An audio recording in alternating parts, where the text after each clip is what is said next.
ಮೀಸಗಾನಹಳ್ಳಿ ಗ್ರಾಮದಲ್ಲಿ ನೂತನ ಹಾಲು ಉತ್ಪಾದಕರ ಸಹಕಾರ ಸಂಘದ ಕಟ್ಟಡ ಉದ್ಘಾಟನಾ ಸಮಾರಂಭ.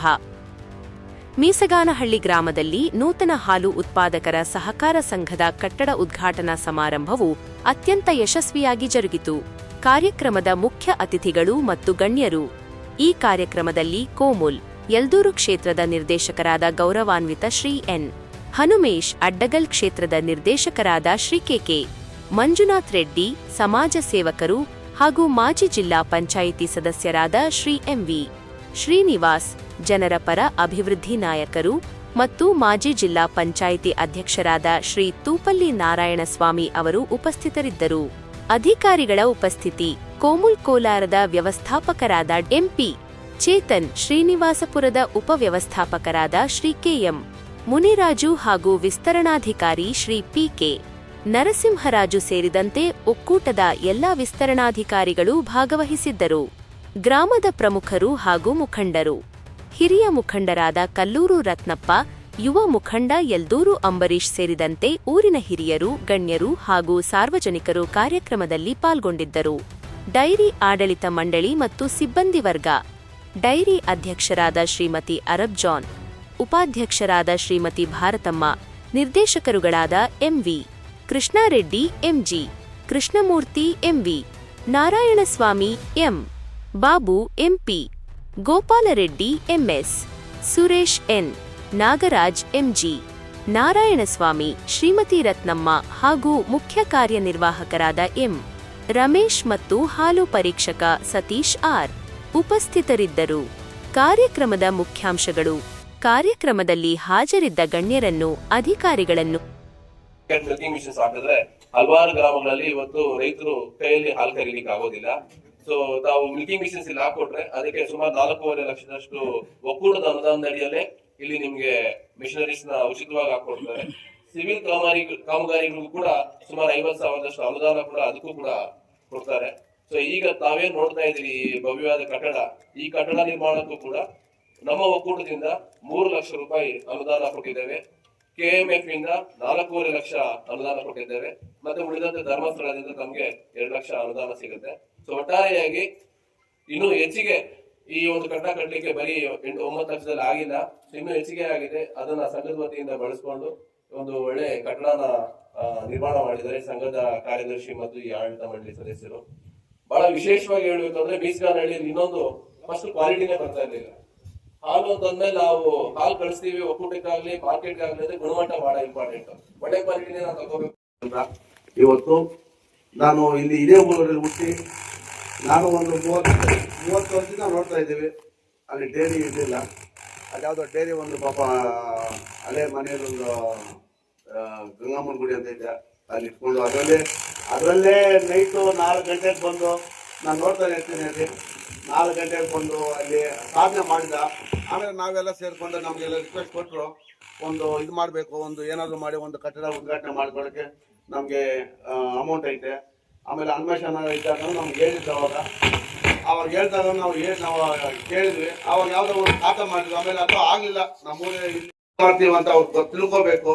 ಇವತ್ತು ಈ ಒಂದು ಕಟ್ಟಡ ಕಟ್ಟಿದ್ದಕ್ಕೆ ನಮ್ಮೂರಿಗೆ ಇವಾಗ ಇಲ್ಲೊಂದು ಮೀಸಗಾನಹಳ್ಳಿ ಅಂತ ಹೆಸರು ಬಂದ ತಕ್ಷಣ ಮೀಸಗಾನಹಳ್ಳಿ ಅಂತ ಹೆಸರು ಬರ್ತದೆ, ನೋಡ್ತಾರೆ, ನಮ್ಮೂರ್ಗೆ ಒಂದು ಗುರುತಿಸ್ತಾರೆ.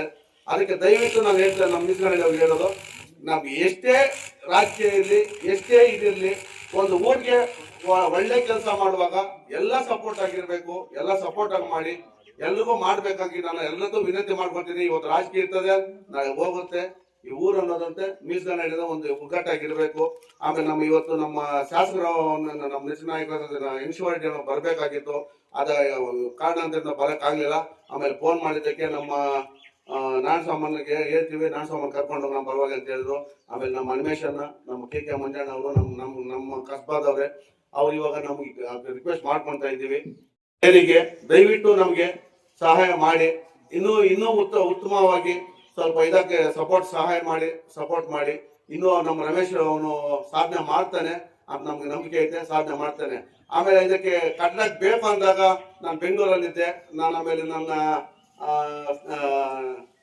ಸ್ನೇಹಿತರಾದಂತ ಗೋಪಾಲಕೃಷ್ಣನಿಗೆ ಫೋನ್ ಮಾಡಿದೆ, ಇಲ್ಲ ಏನಾದ್ರು ಮಾಡಿ ಒಂದು ಇದನ್ನ ನಾವು ಏನಾದ್ರು ಮಾಡಿ ನಾನು ನಮ್ಮ ಶ್ರೀನಿವಾಸ ರೆಡ್ಡಿ ಎಲ್ಲ ನಾವು 3 ಜನ ಮಾತಾಡ್ಕೊಂಡು ಏನಾದ್ರು ಒಂದು ಮಾಡಿ ನಮ್ಮ ಮ್ಯೂಸಿಯಂನಲ್ಲಿ ಒಂದು ಕಟ್ಟಲೇಬೇಕು. ಇದೊಂದು ಕಟ್ಟಿದ್ರೆ ನಮ್ದು ಏನೋ ಒಂದು ನಮ್ದು ಒಂದು ಇದಿರ್ತದೆ ಅಂತ ಹೇಳ್ಬಿಟ್ಟು ನಾವು ಮಾತಾಡ್ಕೊಂಡ್ವಿ. ಆಮೇಲೆ ನಾನು ಬೆಂಗಳೂರಲ್ಲಿ ಕೃಷ್ಣನೂ ಫೋನ್ ಮಾಡಿದ್ವಿ. ಇದಿತ್ತು ಏನೋ ಕಷ್ಟಪಟ್ಟು ಇಲ್ಲಿ ಸ್ವಲ್ಪ ಅಡೆತಡೆ ತುಂಬಾ ಇತ್ತು, ಅದನ್ನೆಲ್ಲ ತೆರವು ಮಾಡಿ ಎಲ್ಲ ಊರವರು ಸ್ವಲ್ಪ ಪ್ರೋತ್ಸಾಹ ಕೊಟ್ಟವ್ರೆ, ಸಹಾಯ ನಮ್ಗೆಲ್ಲ ಪ್ರೋತ್ಸಾಹ ಕೊಟ್ಟು ನಮ್ಮ ಕೃಷ್ಣನ್ ಜೊತೆ ನಿಂತ್ಕೊಂಡು ಪ್ರೋತ್ಸಾಹ ಕೊಟ್ಟು ಇವತ್ತು ಈ ಕಟ್ಟಡ ಉದ್ಘಾಟನೆ ಆಗಿದೆ ಅಂದ್ರೆ ನಮ್ಗೆ ಕಿವಿಸ್ಗಾನ್ ಹೇಳೋರಿಗೆ ತುಂಬಾ ಹೆಮ್ಮೆ ಸಂತೋಷದ ವಿಚಾರ ಇದು. ಯಾಕಂದ್ರೆ ಇದೇನೋ ಒಂದು ಡೈಲಿ ಇಷ್ಟು ಅಗಲವಾಗಿರೋ ಜಾಗದಲ್ಲಿ ಕಟ್ಟಿಬೇಕು ಅಂದ್ರೆ ಅಷ್ಟೇನೋ ಸುಲಭ ಅಲ್ಲ. ಅಷ್ಟು ಪ್ರೀತಿಯಿಂದ ಕಟ್ಟಿದ್ದಾರೆ. ಎಲ್ಲ ನಾನು ಎಲ್ಲರಿಗೂ ಹೇಳೋದಷ್ಟೇ, ಒಂದೇ ಜಾಗದಲ್ಲಿ ಹಾಲಾಕ್ರಿ ನಮ್ಮ ಮೀಸಲಹಳ್ಳಿಗೆ ಎಲ್ಲ ಒಂದೇ ಜಾಗದಲ್ಲಿ ಎಲ್ರಿಗೂ ನಾನು ರಿಕ್ವೆಸ್ಟ್ ಮಾಡ್ಕೊಳ್ತೀನಿ. ಒಂದ್ ಜಾಗದಲ್ಲಿ ಹಾಲು ಹಾಕಿದ್ರೆ ಎಲ್ಲ ಒಂದು 1000 ನಮ್ಮ ಸಾಹೇಬ್ರಿಗೆ 1000 ಲೀಟರ್ ಹಾಲು ಹೋದ್ರೆ ನಮ್ ಇನ್ನು ಎಲ್ರಿಗೂ ಹಸುಗಳು ಕೊಡಕ್ಕೂ ಅವ್ರಿಗೂ ಒಂದು ಖುಷಿ ಇರ್ತದೆ. ನಮ್ಮ ಅನುಕೂಲ ಮಾಡಕ್ಕೂ ಅವ್ರಿಗೂ ಒಂದು ಖುಷಿ ಇರ್ತದೆ. ಏನ್ ಮಾಡ್ಬೇಕು ಏನೋ ಇಂತ ಇದರಲ್ಲಿ ನಮ್ಗೆ ಹಾಲು ಒಳ್ಳೆ ಗುಣಮಟ್ಟ ಬರ್ತೈತೆ, ಒಳ್ಳೆ ಒಗ್ಗಟ್ಟಕ್ಕೆ ಆಗ್ತಾರೆ ಅಂದ್ರೆ ಇನ್ನು ಚೆನ್ನಾಗಿ ಇಂಪ್ರೂವ್ ಮಾಡಕ್ಕೆ ಅವ್ರಿಗೂ ಒಂದು ಖುಷಿ ಇರ್ತದೆ, ನಾವು ಕೇಳಕ್ಕೂ ಒಂದು ಖುಷಿ ಇರ್ತದೆ. ದಯವಿಟ್ಟು ಹೇಳ್ತೀನಿ. ಶ್ರೀಮತಿ ಅರುಣ್ ಅವರೇ, ನಿರ್ದೇಶಕರಾದಂಥ ಹನುಮಂತ್ ಸಾರ್ ಅವರೇ, ಮತ್ತೊಬ್ಬ ನಿರ್ದೇಶಕರಾದಂಥ ಮಂಜುನಾಥ್ ರೆಡ್ಡಿ ಅವರೇ, ವ್ಯವಸ್ಥಾಪಕರಾದಂಥ ಚೇತನ್ ಅವರೇ, ನಮ್ಮ ಈ ಗ್ರಾಮದ ಮುಖಂಡರು, ನಮ್ಮ ಸ್ನೇಹಿತರು, ಜಿಲ್ಲಾ ಪಂಚಾಯತಿ ಮಾಜಿ ಸದಸ್ಯರು, ಸ್ನೇಹಿತರು ಆದಂಥ ಎಂ ಎಸ್ ಶ್ರೀನಿವಾಸರವರೇ, ಮುನಿರಾಜು DMO ಅವರೇ, ಶ್ರೀನಿವಾಸ ರೆಡ್ಡಿ ಅವರೇ, ನಮ್ಮ ಈ ಗ್ರಾಮದ ಮುಖಂಡರಾದಂಥ ಗೋಪಾಲಕೃಷ್ಣರವರೇ, TMF ವತಿಯಿಂದ, ಕೋಲಾರ ಹಾಲು ಒಕ್ಕೂಟದ ವತಿಯಿಂದ, ಧರ್ಮಸ್ಥಳ ಗ್ರಾಮಾಭಿವೃದ್ಧಿ ಸಂಘದ ವತಿಯಿಂದ ಮತ್ತೆ ಈ ಒಂದು ಸಹಕಾರ ಸಂಘದ ವತಿಯಿಂದ ಎಲ್ಲರೂ ಸೇರಿ ಒಳ್ಳೆಯ ಒಂದು ಸುಸಜ್ಜಿತವಾದ ಕಟ್ಟಡ ನಿರ್ಮಾಣ ಮಾಡಿದ್ದಾರೆ.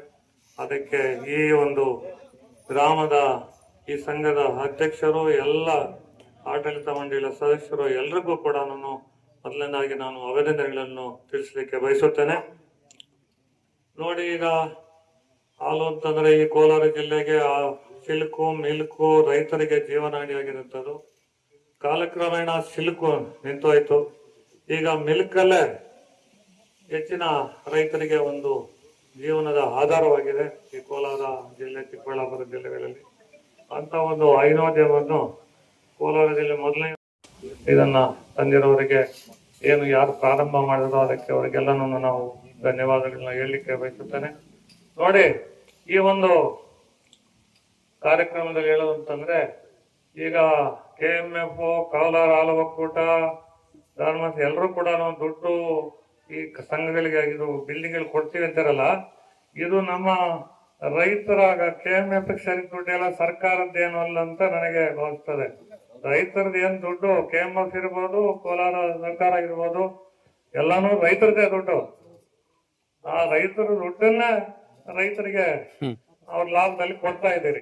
ಅಥವಾ ನಮ್ಮ ಏನು ಹಾಸ್ಪಿಟಲ್ ಖರ್ಚು ಏನಕ್ಕೆ ಒಂದು ಉಪಯೋಗ, ಬ್ಯಾಂಕ್ ಇದ್ದಂಗೆ ನಮ್ಗೆ 15 ದಿವಸಕ್ಕೆ ಒಂದು ಬಿಲ್ ಬಂದೇ ಬರುತ್ತೆ. ನಮ್ಮ ಮನೆಯಲ್ಲಿ ಬ್ಯಾಂಕ್ ಅಲ್ಲಿ ದುಡ್ಡು ಇದ್ದಂಗೆ. ಅದರಿಂದ ನಾವೆಲ್ಲ ಕಷ್ಟ ಬೀಳ್ಬೇಕು. ಮತ್ತೆ ಇನ್ನೊಂದು ಯಾರು ಅಂತ ಭಾವಿಸೋದು ಬೇಡ, ಇವರೆಲ್ಲ ರೈತರು ಮತ್ತೆಲ್ಲ ಗೊಲ್ಲರ ಜಾತಿ ಕೇಳಿದವ್ರು, ಗೊಲ್ಲರ ಜಾತಿ ಕುಲಗೋಸ್ಕರನೇ ಹಸುಗಳು ಬೇಯಿಸೋದು. ಯಾಕೋ ಈ ಊರಲ್ಲಿ ಕಡಿಮೆ ಬೇಯಿಸ್ತಾ ಇದ್ದಾರೆ, ಯಾರು ಅಂತ ಭಾವಿಸ್ತಾ ಇರ್ತಾರೆ. ಎಲ್ಲರೂ ಮನೆಗೆ ಒಂದು ಹಸು ತಗೊಂಡ್ರೆ ನಮ್ಮೂರು ಚೆನ್ನಾಗೋಗುತ್ತೆ, ಡೈರಿ ಚೆನ್ನಾಗುತ್ತೆ, ಎಲ್ಲರೂ ತಗೋಬೇಕು ಅಂತ ಆಸ್ತಾ. ಅದೇ ರೀತಿ ಏನು ನಾವು ಡೈರಿಯಲ್ಲಿ ನಾವು ಹಾಕಿ ಹಾಲಕ್ಕೆ ಬಿಲ್ ಬಂದು ಮತ್ತೆ ನಾವು ಏನು ನಾಲ್ಕು ಹೇಳ್ದಂಗೆ ರೈತರ ದುಡ್ಡಲ್ಲಿ ಲಾಭದಾಯಕ ಬರ್ತಾ ಇದ್ದು, ಅದರಿಂದ ತುಂಬಾ ಅನುಕೂಲಗಳಿದೆ ರೈತರಿಗೆ. ಅದನ್ನ ನಾವೆಲ್ಲ ಬಳಸ್ಕೋಬೇಕು. ಹಸುಗಳು ನಾವು ಮೊದಲು 1 ವರ್ಷಕ್ಕೆ ಒಂದ್ಸಲ ವಿಮೆ ಮಾಡಿಸ್ತಾ ಇದ್ವಿ. ಆ ಸಲ ವರ್ಷಕ್ಕೆ ಈಗ 3 ಸಲ ಮಾಡಿದ್ವಿ. ಯಾಕಂದ್ರೆ ಸೆಂಟ್ರಲ್ ನಾವು ಹಸು ಅವಳು ಶ್ರೀನಿವಾಸ ಹೇಳಿದ್ರು, ಮೀನ್ಸ್ಗಳಲ್ಲಿ ಬೋರ್ಡ್ ನೋಡಿದ ತಕ್ಷಣ ಬಂದ್ಮೇಲೆ ಈ ಸೊಸೈಟಿ ಸಂಘಗಳು ಏನೋ ಒಂದು ಕಳಸ ಇದ್ದಂಗೆ ಈ ಹಳ್ಳಿಗೆ ಅಂತ, ಅದಂತೂ 100% ನಿಜ. ಇಷ್ಟು ಮಾತ್ರ ಲುಕ್ಕು, ಈ ಜಾಗ ಇಷ್ಟೊಂದು ವಿಶಾಲವಾಗಿ ಭಾರಿ ಅಪರೂಪ ನಮ್ಮ ಹಾಲು ಸಂಘಗಳು ನಮ್ಮ ತಾಲೂಕಲ್ಲಿ ಕಟ್ಟಿರೋದು. ಅದ್ರಲ್ಲಿ 2 ಮಾತಾ ಇಲ್ಲ. ಇದಕ್ಕೆ ಪ್ರತಿಯೊಬ್ಬರು ಅದಕ್ಕೆ ಅಭಿನಂದನೆ. ಹಳ್ಳಿಗಳಲ್ಲಿ ಸಹಕಾರ ಕೊಟ್ಟವರು, ಲೀಡರ್ಸ್, ಯಾರು ಜಾಗ ಕೊಡಿಸಿದ್ರು ಅಥವಾ ಜಾಗ ಕೊಡಕ್ಕೆ ಇದು ಮಾಡಿದ್ರು, ಆಡಳಿತ ಮಂಡಳಿ ಪ್ರತಿಯೊಬ್ಬರು ನಿಮ್ಮೆಲ್ಲ ಸಹಕಾರ ಇಷ್ಟ ಆಗಿಲ್ಲ. ಅಫ್ಕೋರ್ಸ್ ನಮ್ ಕ್ಲೈಂಟ್ಸ್ ಹೇಳಿದಾಗ ಸ್ವಲ್ಪ ನಿಧಾನ ಆಗಿದೆ, ಅದಾಗುತ್ತೆ, ಏನ್ ಮಾಡ್ಕೊಳ್ಳಲ್ಲ. ವರ್ಷದಲ್ಲೆಲ್ಲ ಸ್ವಲ್ಪ ನಿಧಾನ ಆಗೋದು, ಬೇಗ ಆಗೋದು ಇದೇ ಇದೆ. ಆಮೇಲೆ ಈಗ ನಮ್ಮ ತೂಪನಾರಾಯಣ ಸ್ವಾಮಿ ಹೇಳಿದ್ರು, ಇವಾಗ ಏನೇ ಕಟ್ಟಿದ್ರು, ಏನೇ ಡೆವಲಪ್ಮೆಂಟ್ ಆದ್ರೆ ಕೂಡ ಅದು ನಮ್ಮ ಹಾಲು ಉತ್ಪಾದಕ ಸಂಘದ ದುಡ್ಡಿಂದ ಅಂತ. ಅದರಲ್ಲಿ ಯಾರು ಮಾತಾ ಇಲ್ಲ. 100% ಅವ್ರು ಹೇಳೋದು ನಿಜ. ಈಗ ಅದೇ ರೀತಿ ಇನ್ಫ್ರಾಸ್ಟ್ರಕ್ಚರ್ ದುಡ್ಡು ಹಾಲು ಉತ್ಪಾದಕ ರಾಜ್ಯದಲ್ಲಿ ಸ್ವಲ್ಪ ಇಟ್ಕೊಂಡು ನಾವು ಪ್ರತಿ ಲೀಟರ್ಗೆ ಆ ದುಡ್ಡಲ್ಲಿ MEK ಡೈರಿ ಅಂತ ದೊಡ್ಡ ಹೊಸ ಡೈರಿ ಟೆಕ್ನಾಲಜಿ ಡೈರಿ ಕಟ್ತಾ ಇದ್ವಿ. ಇದನ್ನು ಕೂಡ ಎಲ್ಲ ನಿಮ್ ಕಾಂಟ್ರಿಬ್ಯೂಷನ್. ಈಗ ನಿಮ್ ಕಾಂಟ್ರಿಬ್ಯೂಷನ್ ಏನು ಮಾಡಕ್ಕಾಗಲ್ಲ. ಬಟ್ ನೀವು ಕೊಟ್ಟಿರೋ ಹಾಲನ್ನ ನಾವು ಸರಿಯಾಗಿ ಮಾರಾಟ ಮಾಡಿ ಸರಿಯಾಗಿ ವ್ಯವಸ್ಥೆ ಮಾಡಿದ್ರೆ ತಾನೇ ಔಷಧಿ ಬರ್ತಂತ ಎಲ್ಲ ನಿಜಾನೆ. ಬಟ್ ಹಾಲು ಗುಣಮಟ್ಟ ಕಾಪಾಡಬೇಕು. ಈಗ ಈ ಮಂಜು ಅವರು ಆಲ್ರೆಡಿ ಹೇಳಿರ್ಬೋದು ಮಿಲ್ಕಿಂಗ್ ಮಿಷಿನ್ ಕೊಡ್ತಾ ಅಂತ. ಅದು 100% ಮಿಲ್ಕಿಂಗ್ ಮಿಷಿನ್ ಕೊಡ್ತೀವಿ. ಮಿಲ್ಕಿಂಗ್ ಮಿಷಿನ್ ಕೊಟ್ಟಾಗ ನಿಮ್ಗೆ ಇವ್ರು ಹೇಳ್ತಾ ಇದ್ರು ಸಾಯಂಕಾಲ ಮನೆಗೆ ಬಂದ್ಬಿಡ್ಬೇಕು ಶ್ರೀನಿವಾಸನ ಹೇಳಿದ್ರು. ಬಟ್ ಮನೆ ಬರೋ ಅವಶ್ಯಕತೆ ಇಲ್ಲ. ಹಸುಗಳಿಂದ ತಗೊಂಡು ಬಿಟ್ಬಿಟ್ಟು ಅವೇ ತಗೊಂಡು ಹೋಗ್ಬಿಡ್ತಾರೆ. ಸಣ್ಣ ಹೋಗಿ ತಗೊಂಡು ಹೋಗ್ಬೋದು, ದೊಡ್ಡವ್ರು ಬರ್ಬೇಕಾಗಿಲ್ಲ. ಆ ರೀತಿ ವ್ಯವಸ್ಥೆ ಆಗುತ್ತೆ. ಯಾವಾಗ ಹಾಲು ಜಾಸ್ತಿ ಆಗುತ್ತೋ ಇದು BMC ಕಟ್ಟಡ ಬರುತ್ತೆ. ಒಟ್ಟಲ್ಲಿ ಈ ಕಟ್ಟಡ ನೋಡಿ ಒಂಥರ ವೈಟ್ ಹೌಸ್ ಅಂತಾರಲ್ಲ ಆ ರೀತಿ ನೋಡಿದ್ರೆ ಅನುಭವ ಆಯ್ತು. ಒಳ್ಳೆ ಕೆಲಸ ಮಾಡಿದ್ರಿ. ಮುಂದಿನ ದಿನಗಳಲ್ಲಿ ಇನ್ನೂ ಹೆಚ್ಚು ಅಭಿವೃದ್ಧಿ ಪಡಿ ಅಂದ್ಬಿಟ್ಟು ಮತ್ತು ನಾನು ಮಂಜಣ್ಣ ಈ ಕಟ್ಟಡಕ್ಕೆ ಅವಳ ಶ್ರೀನಿವಾಸ ಏನಾದ್ರು ಅನುಕೂಲ ಮಾಡ್ಬೋದು ಒಕ್ಕೂಟದಿಂದ ಎಲ್ಲ ಮಾಡ್ತು ಅಂತ ಹೇಳಿ ಮಾತು ಮುಗಿಸ್ತೇನೆ.